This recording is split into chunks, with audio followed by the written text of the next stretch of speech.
요한일서 3장 4절 우리 다 같이 한 목소리로 읽겠습니다. 시작.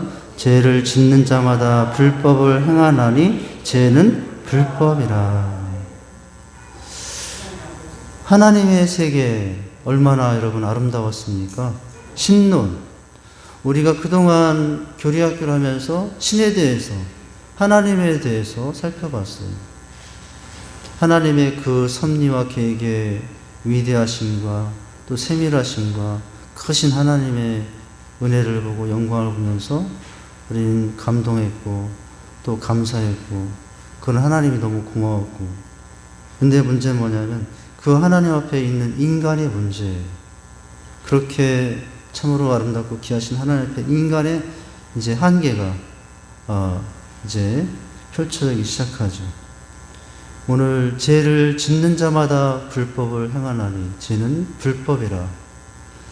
이런 하나님 앞에서 원래 인간이 가져야 될 태도는 죄가 아니거든요. 오직 순종이거든요. 하나님 주신 자유를 가지고 인간이 하며 살아야 됐던 것은 오직 순종이고 하나님이 대합하도록 생각하고 행동하고 이렇게 주님을 따라가는 삶인데, 이제 인간론에 들어오면 우리의 모습을 보면서 한숨이 쉬어지기 시작합니다.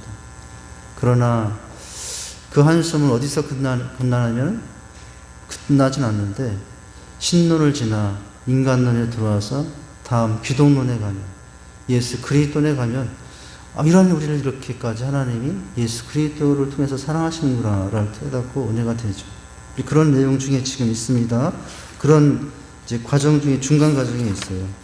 웃으면 복이 와요 하고 시작하죠. 믿음 좋은 며느리가 예수 믿지 않은 시어머니에게 늘 핍박받으며 살았대요. 우리 요즘 세대는 모르겠지만 우리 여기 권사님 세대, 어머니 세대들은 시어머니로부터 핍박이 있었나요? 시어머니로부터 환난과 핍박이 많았죠. 지금 세대들은 오히려 며느리가 시어머니를 핍박하고 그렇게 사는지 모르겠지만, 그러니까 좋은 며느리가 믿지 않은 시어머니에게 핍박을 받으며 살았어요. 그런데도 그 시어머니가 너무 불쌍해. 왜냐면 우리 시어머니 아직 예수 안 믿으니까. 그래가지고 낮이나 밤이나 교회 가서 이제 우리 시어머니, 나를 늘 핍박하고 구박하는 우리 시어머니, 그러나 영혼 불쌍합니다, 구해달라고 이렇게 막 이제 하는 거예요. 성도들이 그 성도의 그 간절한 마음을 다 기도를 알고 들어가지고 마침내 이제 교회 식구들이 시어머니에게 전도하러 갔습니다. 할머니 예수 믿으세요. 그 며느리 얼마나 기도할 때마다 눈물 흘리고 그렇게 하는지 몰라요. 그 며느리를 봐서라도 교회에 오셔야죠. 예. 그런데 이 시어머니가 말하는 거야. 그건 다 내 왕래술이야. 나도 기도하러 갈 때 몰래 따라가 봤거든. 근데 이 며느리가들 이제 앉아서 노래만 부르던데 들어보니까 참 기가 막히던데 시어머니를 이겨야 되겠다고 그런 찬송만 부르던데 그러는 거예요. 무슨 노래인들 그렇게 이제 묻는 거예요. 그래서 그 뭐였더라 하면서 그 시어머니가 하도 며느리가 그 노래를 입에 달듯이 부르니까 이제 들어왔어요. 어떤 찬송이었냐면, 너 시험을 당해 범죄치 말고 너 용기를 다해 늘 물리쳐라. 너 시험을 이겨. 시어머니를 이겨. 시험을 이겨 새 힘을 얻고. 이 시험을 시어머니라고 그래요. 너 시험을 당해 범죄치 말고 용기를 내어 늘 물리쳐라고. 너 시험을 이겨 새 힘을 얻고. 예. 산성도 잘 불러야 되겠네. 아주 옛날 버전이에요. 어느 날 두 번째 감이, 못생긴 감이 있었대요. 감은 다 예쁘게 잘생겼던데 둥글둥글하고. 그런데 이 못생긴 감이 있었답니다. 근데 이 감은 얼굴은 못생겼지만 마음이 착해요.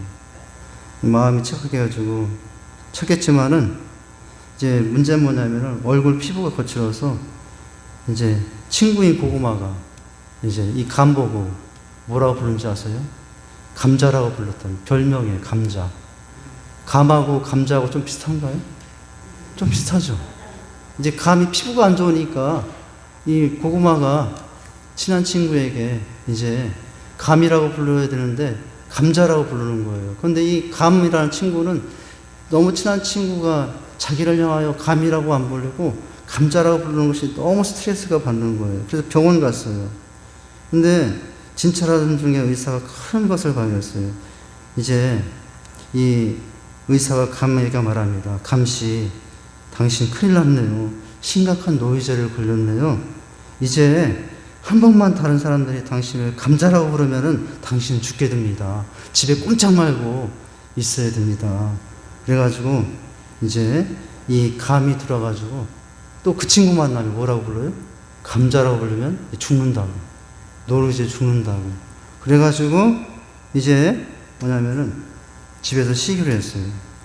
근데 두문불출하는 이 친구의 아주 친한 고구마 친구가 이제 찾아와서 이 내용을 듣고 너무나 마음이 아파가지고 찾아오고 또 찾아왔어요. 그래가지고 창문 밖에서 이제 이 감자를 병원 갔다 온 이야기를 알고 감자라고 부르면 죽는다. 이 친구도 알게 돼가지고 창문 밖에서 불러요. 감! 이렇게 불러요.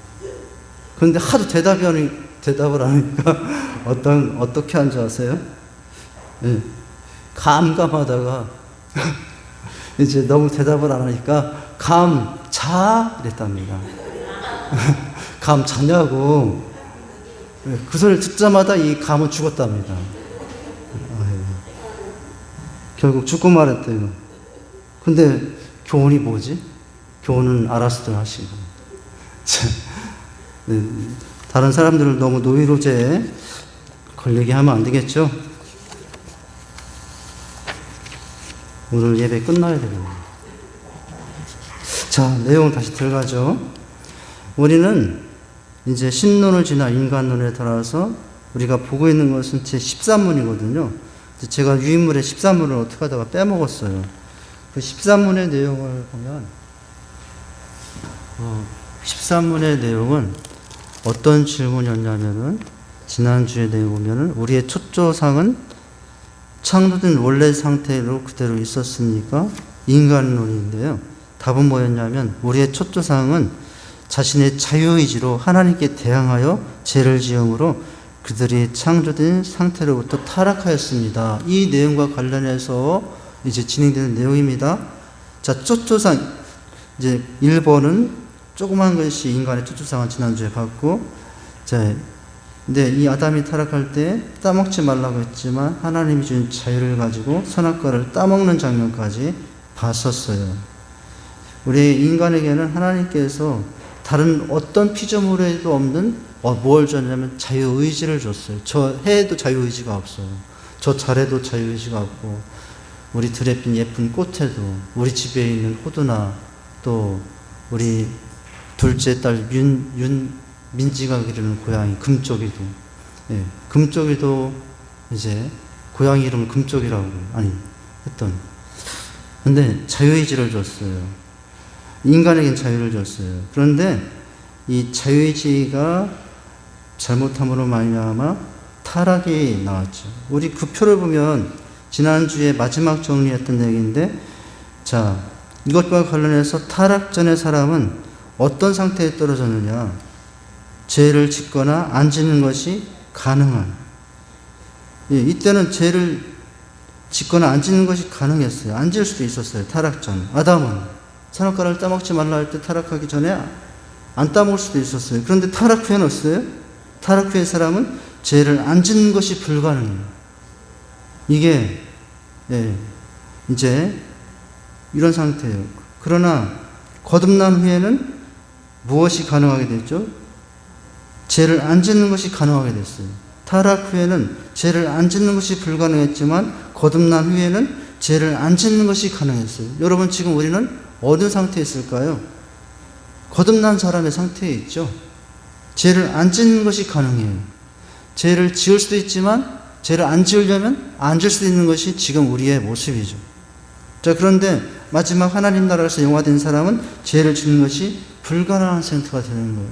우리가 하나님의 나라가 저 천국이 왜 이렇게 그리운 것이 뭐 때문에 그렇게 그립고 저 천국에 가고 싶습니까?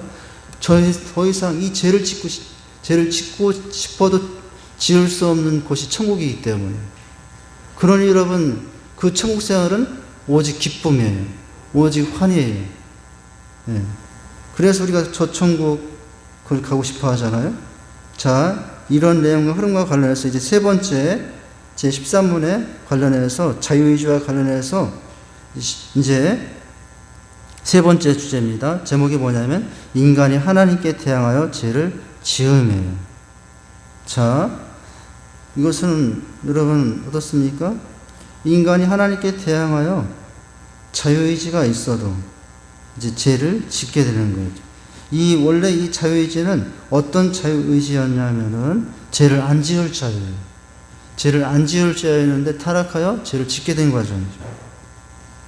자, 그런데 문제는 뭐냐면 인간의 타락이 하나님의 역사를 방해할 수 있느냐는 거예요.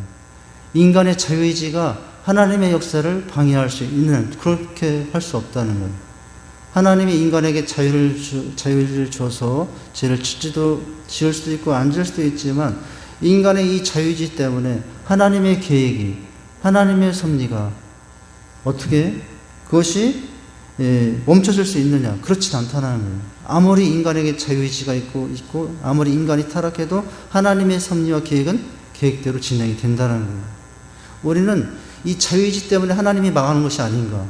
하나님 괜히 인간에게 자유의지를 줘가지고 하나님의 뜻을 이루지 못하고 그렇게 하도록 하나님 실수한 것이 아닌가라고 할 수 있어요. 그런데 그렇지 않아요.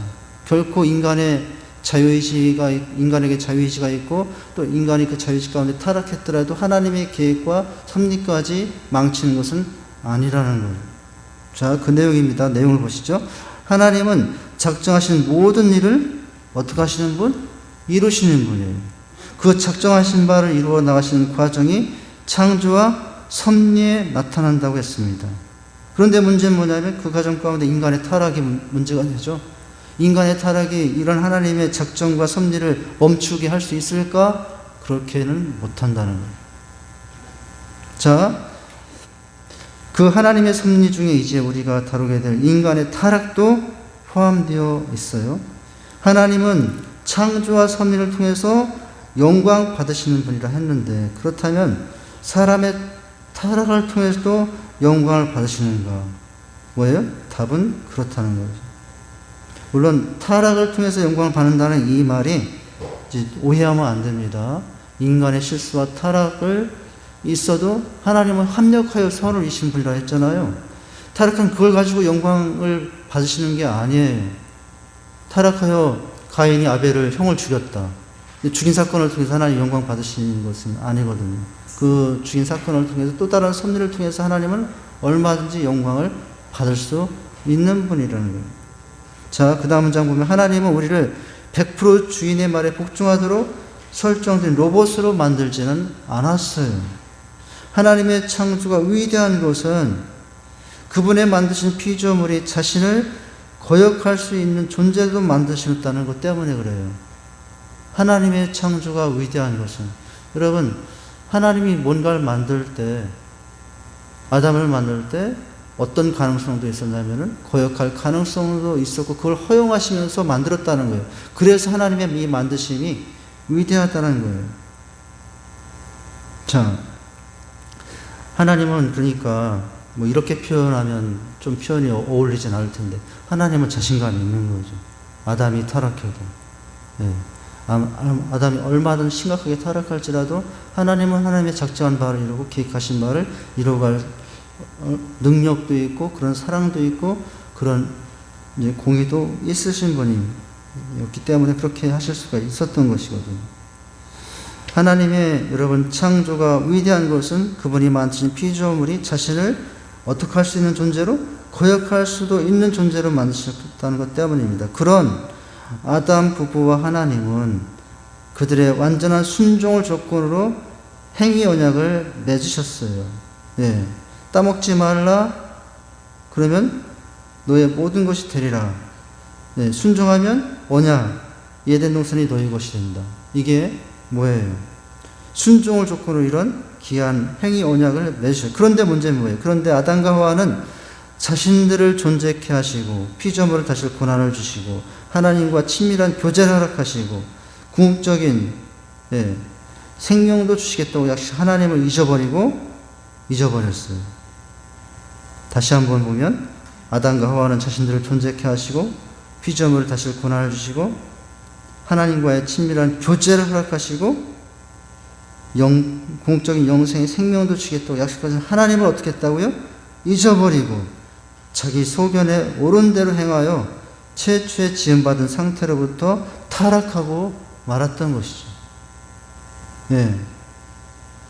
이게 뭐냐면 여러분 그 위에 표현 뭐예요? 타락 후에 사람의 모습이에요. 죄를 안 짓는 것이 불가능해진 상태에 떨어진 거예요. 자, 거듭난 우리는 죄를 안 짓는 것이 가능해졌지만 타락한 후에 하나님 밖의 사람들은 죄를 안 짓는 것이 불가능해졌어요. 우리는 다르죠. 우리는 죄를 안 짓는 것이 가능해졌다고요. 이게 그 말이 그 말 같은데 전혀 다른 말이에요.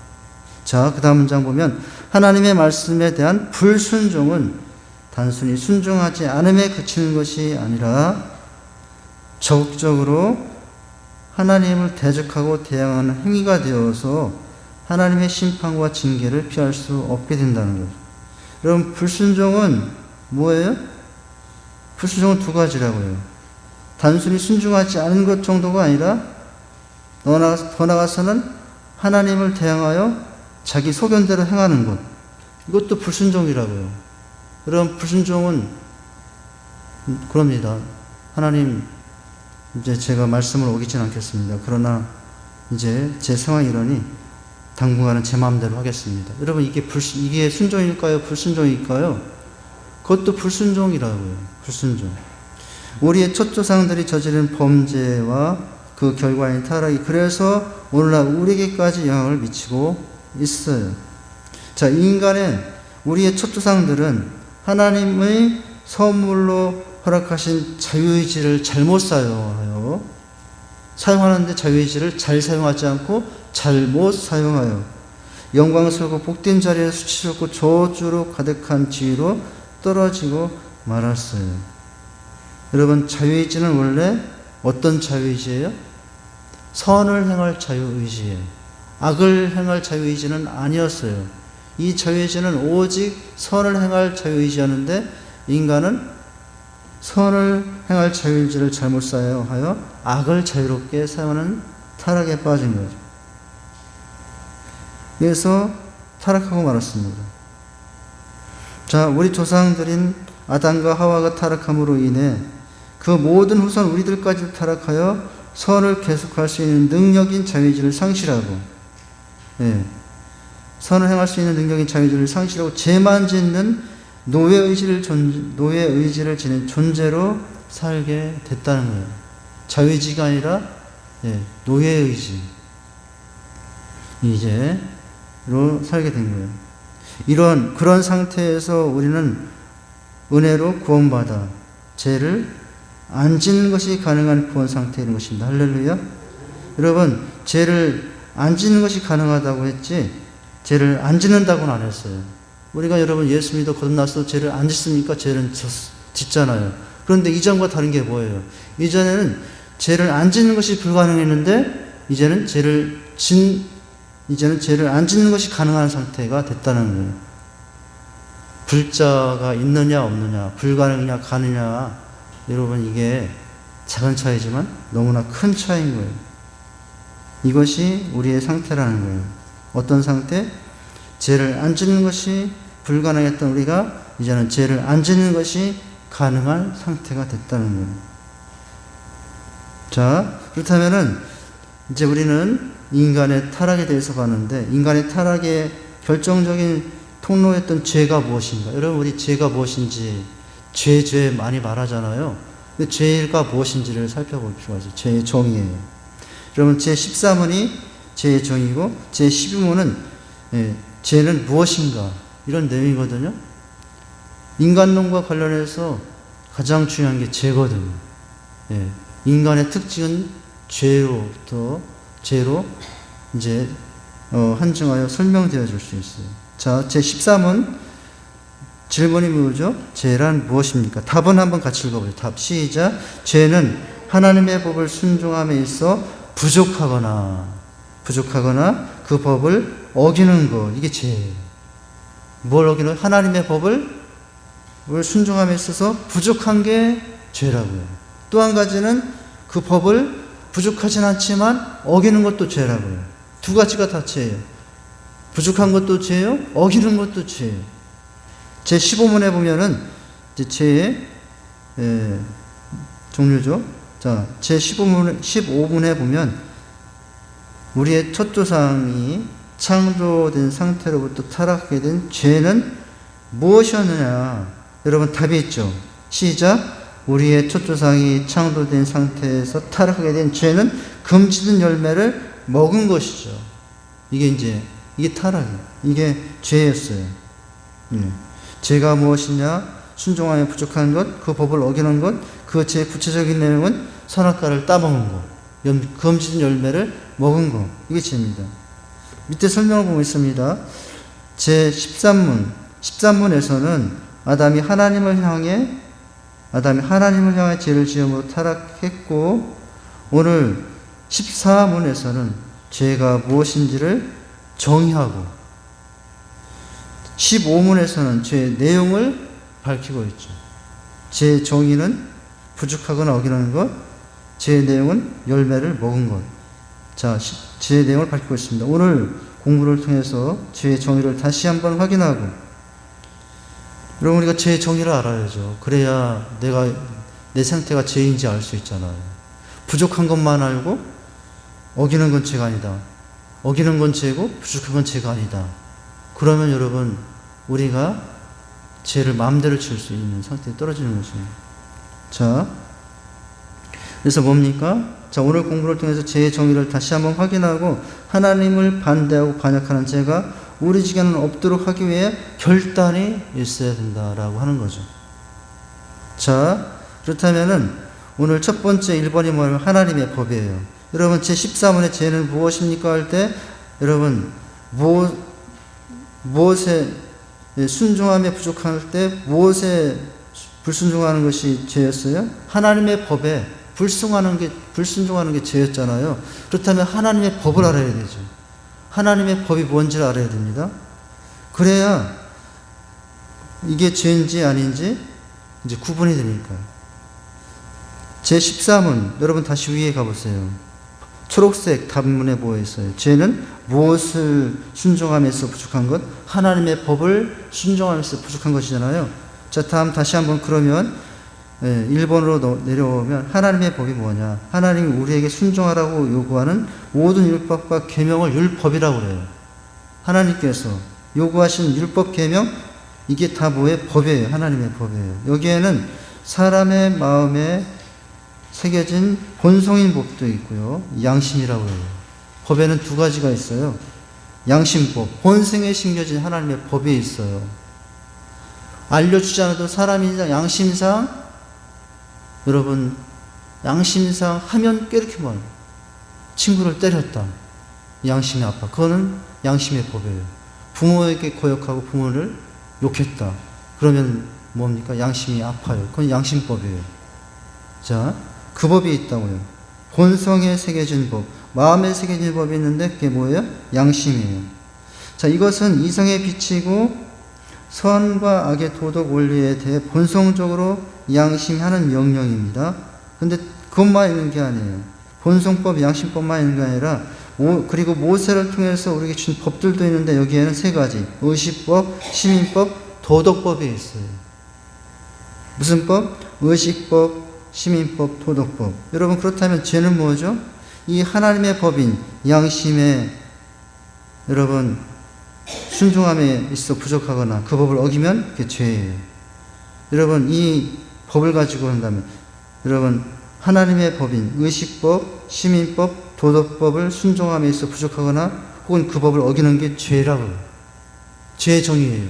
자, 그 다음을 보면 이제 그렇다면 양심법은 우리가 뭐 특별히 설명할 건 없지만 우리가 설명할 내용은 하나님의 법 중에 세 가지, 의식법, 이제 시민법, 도덕법이에요. 자, 그렇다면은 의식법은 뭐냐? 여러분, 의식법은 제사법이라고 나오죠. 여러분, 의식을 행한다고 그러죠?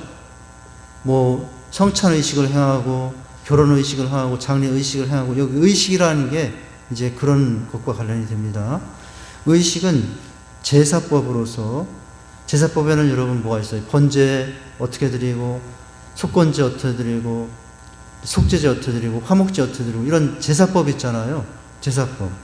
자, 의식법은 제사법으로서 희생제사와 예물을 드리는 여러 기준을 알려줍니다. 그 다음에 이제 시민법이 있어요. 시민법은 재판법인데 이스라엘 나라를 유지하기 위해서 주어진 법이 시민법이에요. 대한민국을 유지하기 위해서 정해진 게 헌법, 민법, 상법 뭐 여러 가지가 있잖아요. 네. 시민법. 그러니까 여러분, 죄는 뭐냐면 법을 어기는 게 죄잖아요. 여러분, 만약에 내가 교통 50km인데 60km 가는데 그게 대한 법이 없다. 그러면 60km라도 법이 죄가 아니에요. 50km를 지켜야 되는데 50km 넘으면 벌금 몇만 원 나온다. 이게 규칙이다면, 그럴 때 60으로 가면 그게 죄. 똑같은 60인데 법이 있으면 죄고 법이 없으면 죄가 아니잖아요. 자, 시민법도, 시민법은 재판법인데 이스라엘을 다스리기 위해서 주어진 법입니다. 마지막은 도덕법이 있어요. 자, 도덕법으로서 보편적이 누구나 본성적으로 동의한 여러 규칙들을 체계했는데 이것이 십계명의 핵심법이에요. 여러분, 그러니까 법은, 죄는 뭐예요? 법을 어기는 거라고 그랬잖아요. 뭐 의식법을 어기는 것도 죄고 도덕법을 어기는 것도 죄고, 여러분, 이제 시민법을 어기는 것도 죄고 헌법을 어기는 것도 죄고, 그렇잖아요. 자, 이제 죄란 법을 어기는 것이거든요. 자, 그렇다면 여기 보면 십계명인데 다시 한번, 의식법은 그런데 뭐냐? 의식법, 제사법은 동물 제사 드리는 그 의식법은 주님의 죽으심과 부활로 폐기가 되었어요. 여러분, 의식법이 지금도 있다면 우리는 지금 오늘 예배를 어떻게 예배를 드려야 됐을까요? 어떤 분은 소를 가지고 와서 소 잡으면서 예배를 드려야 됐어요. 어떤 분은 이 시간에 오늘 돼지는 아니에요. 불길한 짐승이라. 어떤 분은 여러분 오늘 양을 잡으며 오늘날 이 주의를 그렇게 지켜야 돼요. 그런데 그 의식법은 누가 오심으로, 누가 제물이 됨으로 말미암아, 예수님께 십자가로 짐승 제물 되심으로 말미암아 이 구약의 의식법은 폐지가 됐어요. 그래서 오늘날 여러분 동물 제사 지내지 않는 그건 죄가 아니에요. 예수님 때문에 이제 죄가 아니에요. 그것은. 자, 의식법은 주님의 죽음과 부활로 폐기되었고, 근데 시민법은 뭐냐? 자, 이 시민법, 당시의 시민법은 유대 나라, 이스라엘 나라잖아요. 근데 이 유대와 이스라엘 멸망함과 함께 이 시민법은 폐기가 되었죠. 그러나 여러분, 자, 이렇게, 이제 의식법도 주님 때문에, 십자가 때문에 폐기되었고, 시민법은 유다가 망하고 이스라엘 망하기 때문에 폐기되었지만, 무엇은? 도덕법의 효과와 권세는 지금도 여전히 유효합니다. 죄는, 지금 우리가 죄라고 하는 것은 이 도덕법에 관련된 어긴 것을 죄라고 합니다. 도덕법 안에는 무엇이 있어요? 우리가 하나님을 어떻게 사랑할 것인가, 그리고 이웃을 어떻게 사랑할 것인가 같은 내용이 담겨져 있죠. 이것이 도덕법입니다. 그래서 죄는 뭐냐면 이 도덕법과 관련되는 것이라 할 수 있죠. 자, 이제 죄의 정의를 봤습니다. 죄의 정의는 무엇을 어기는 것이 죄다? 법을 어기는 게 죄인데, 세 가지의 법이 있었다. 의식법, 이제 도덕법, 시민법. 그러나 의식법은 폐기가 되었고, 이제 시민법도 폐기가 되었고, 도덕법, 하나님의 일반 법. 자, 어떻게 하나님을 사랑할 것인가, 어떻게 이웃을 사랑하실 것인가에 대한 내용만 남았다는 거죠. 자, 이제 죄의 정의를 봅니다. 이제 죄란 무엇인가를 봤는데, 이제 죄의 정의를 보죠. 자, 죄란 이런 하나님의 법, 율법을 순종함에 있어서 부족하거나 어기는 행위라고 그랬죠. 여러분, 부족해도 죄라고요. 어겨도 죄라고요. 여러분, 오늘 하나님의 법 앞에 내가 어떻게 하고 있습니까? 어기고 또는 부족한 모습이 있습니까? 그건 죄죠. 원어로 죄란 말은 관역을 빗나갔다는 의미가 있다고 해요. 하나님의 뜻이란 관역에서 모자라거나 지나친 것이 모두 죄예요. 그래서 방향이 잘못되어 다른 것이 여러분 죄라고요. 하나님 대신에 그럼 다른 거 쳐다보는 게 죄라고요. 죄는 방향에서 벗어났다, 관역에서 벗어났다는 의미가 있기 때문에 죄의 종이에요. 자, 죄는 그런데 두 가지 유형이 있다고 합니다. 하나는 하나님이 하라고 하신 말씀에 순종하지 않는 것이고요. 하라고 했는데 하지 않은 것이 죄고요. 또 하나는 하지 말라고 했는데 불순종하는 것이 죄고요. 그죠? 하지 말라 했는데 해. 이게 뭐예요? 죄예요. 하라고 했는데 하지 않아요. 죄예요. 여러분, 이제 제가 청개구리가 생각이 나요. 청개구리가 평생 내내 부려만 했어요.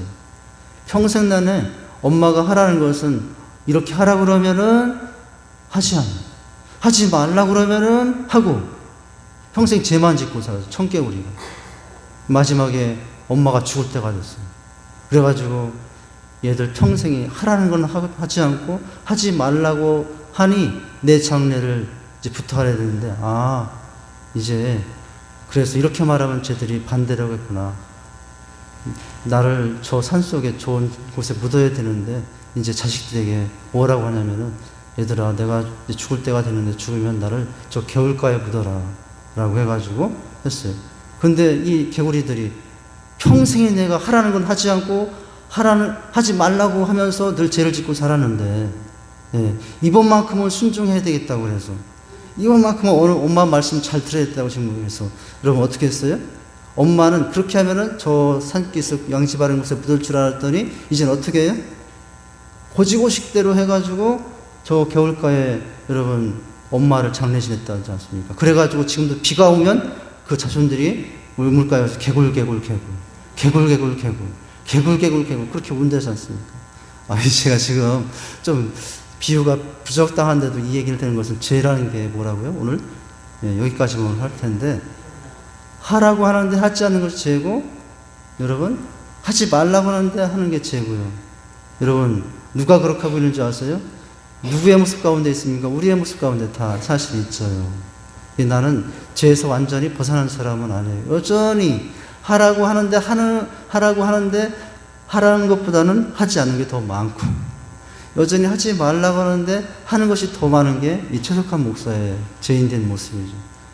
저는 그래서 예수님이 필요합니다. 예수님 없으면 못 살아요. 예수님 없이는 구원 못 받아요. 인간론의 결론은 항상 매주마다 예수 그리스도예요. 예수가 그리스도라. 예수가 구원자라. 할렐루야. 나는 죄덩어리예요. 나는 죄덩어리일 뿐인데, 여러분 이게 웬 은혜입니까? 죄만 있는 죄덩어리인데 내가 이렇게 하나님을 예배하고 하나님을 사랑하고 여러분 이렇게 예배하고 살아간다는 것이 얼마나 은혜입니까? 다 누구 때문이냐면은 연약한 죄덩어리인 나를 위해서 대신 준 예수님 때문입니다. 할렐루야. 우리 기도하겠습니다. 하나님 아버지, 오늘 죄는 무엇인가? 부족하거나 어기는 것, 법을 어기는 것이라 했는데, 사실은 하나님 우리에게 부족함이 많고 법을 어기는 것이 너무나 많습니다. 무엇보다도 하나님 하라는 것은 하지 않고 하지 말라는 것을 하는 이런 죄진 모습이 우리 안에 많습니다. 그러나 그럼에도 우리가 이 은혜를 받고 사는 것은 그 모든 죄를 덮으신 예수 그리스도의 보혈의 은혜 때문이고 사랑 때문이라 합니다. 하나님 그 은혜를 붙잡고 더욱더 온전하게 성화된 자의 모습으로, 아니 성숙한 자의 모습으로, 더 변화된 인간의 모습으로 나갈 수 있는 저희들이 다 되도록 인도하여 주시옵소서. 예수님 이름으로 기도하옵나이다. 아멘.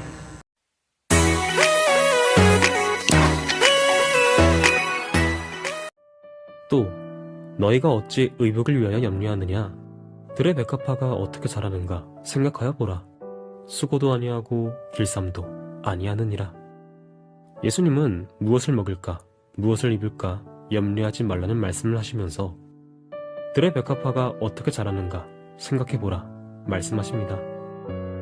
마틴 로이드 존슨 목사는 저서 산상수훈에서 믿음은 사고하는 것이라 말하고, 믿음이 없는 것은 사고하지 않는 것이라 말합니다. 견고하게 믿음이 다져진 사람은 어려운 현실 때문에 부정적인 생각이 밀려올 때도 사고하기를 포기하지 않습니다. 그리고 하나님으로 인해 힘을 얻습니다. 그러나 믿음이 적은 사람들은 사고하지 않고 환경과 감정이 밀려오는 대로 생각하며 절망합니다. 결국 두려움은 환경에서 오는 것이 아닙니다. 사고하지 않는 것에서 오는 것입니다. 믿음이란 보이는 세상의 두려움과 보이지 않는 세상의 하나님을 연결하는 것, 즉 사고하는 것입니다.